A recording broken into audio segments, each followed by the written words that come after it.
Hello everyone, আসসালামু আলাইকুম। কিছুদিন থেকে ভিডিও দেওয়া হয়নি, তো আজকে ভাবলাম বাসাতে একটি ভিডিও করা হোক। তাই আজকে গরিবের ফুচকা বানাতে চলে আসলাম। তো ভিডিওর সাথে থাকুন। তো ফুচকা খেতে কার না ভালো লাগে, তাই না? ফুচকা খেতে আমাদের সবারই ভালো লাগে, আর এটি সবার পছন্দ। তো ফার্স্টে আমি আলু কেটে নিয়েছি। কেটে নেওয়ার পর আলু সিদ্ধ করার পর এখানে তেল দেওয়ার পর আমি ফুচকাগুলো ভেজে নিই। তো এখানে আমি গোল গোল রসগোল্লার মতো ফোলাচ্ছিলাম। এগুলো মেয়েদের কাজ, আমি ছেলে করছি, তাহলে বুঝেন কেমন হবে। তো আমার তো স্বাদ তো হবে, যেমনই হোক স্বাদ তো হওয়াই লাগবে। তারপর এখানে আমি বেশ কয়েকটি ফুচকা ভেজে নিই, মানে আমার ফুচকা অল্পতে হতে হয় না, তাই আমি বেশি বেশি ফুচকা ভেজে নিই। আর গরিবের ফুচকা বললাম কেন জানেন? একটু পরে বুঝতে পারবেন। ফার্স্ট টাইম আমি এগুলো করছি, তো ছোট ভাই ভিডিও করছে আর আম্মু আমাকে বলে দিচ্ছে এভাবে এভাবে করতে হবে। তো ফার্স্ট টাইম কেমন হয় টেস্ট করে জানাবো যে কেমন হয়েছে। তো এবার আমার ফুচকাগুলো ভেজে নেওয়া হয়ে গেছে। এতগুলো আমি ফুচকা ভেজে নিয়েছি। এদিকে আলু তারপরে ছিলে নেব।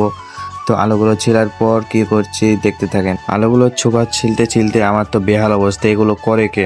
এগুলো মেয়েদের যারা অসম্ভব, ছেলেরা করতে পারবে না। তারপরেও আমাকে করতে হয়েছে, কারণ এটি আমার শখের জিনিস আর এটি আমি ফার্স্ট টাইম করছি বাসাতে। তারপরে আলু ছোকা ছেলার পর পেঁয়াজ মরিচ আর যা মশলা লাগে এগুলো মাখানোর পর দেখতে পাচ্ছেন আমার অবস্থা কেমন।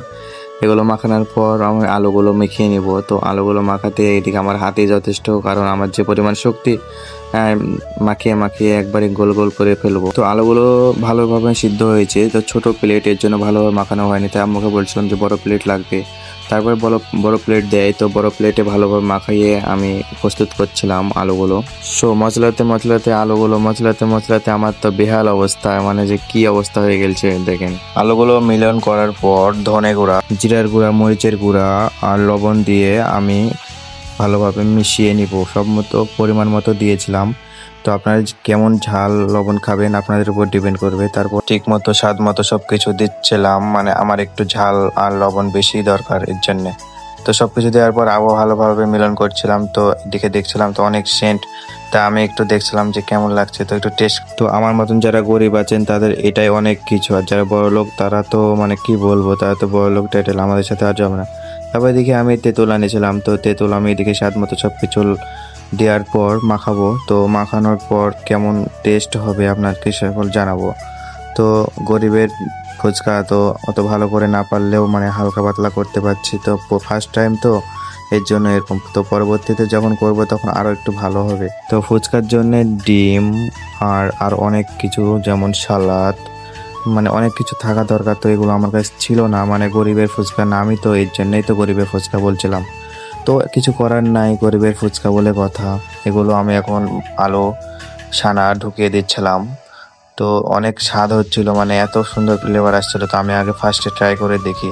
তো আমি মুখে দিয়ে দিলাম। তো মুখে দেওয়ার পর মানে কি বলবো ভাই, গরিবের তো এটাই যথেষ্ট, তাই না? আর গরিবের ফুচকা বলে কথা, এমন টেস্ট হয়েছিল বলার মতো না।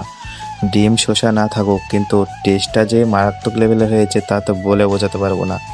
আবার ফুচকা আপনাদের যদি খেতে ইচ্ছা করে তো আমাকে সবাই কমেন্ট করবেন যে ভালো লেগেছে, খেতে চাই, তাহলে আমি অবশ্যই আপনাদের জন্য বানাবো অ্যান্ড আপনার জন্য পার্সেল পাঠিয়ে দেবো। আমি সব ফুচকাগুলোর ভিতরে ভরে নিচ্ছিলাম। এখানে ছোট ভাই আছে, আম্মু আছে, আব্বু আছে, আমি আছি। তো আমি বানাচ্ছিলাম আর খাচ্ছিলাম। তো এখানে আম্মু খেতে একটু কম পছন্দ করে, তা বলে কি হবে, আমি তো খাই, তার জন্য আমি সব কিছু বানাচ্ছিলাম। তো আজকে এ পর্যন্তই, পরবর্তী ভিডিওতে আবার দেখা হবে।